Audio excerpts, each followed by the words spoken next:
Everybody, so figured out what the problem was. It's the lower radiator hose adapter. It has snapped. I have got a new one.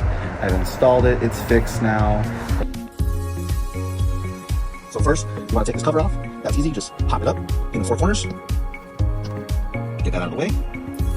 Then you're going to start off by taking off the inlets, off the intake here and here. And then you're going to remove this entire tube. Okay, here we go. Took the intake tube off there, and there. And then look at it.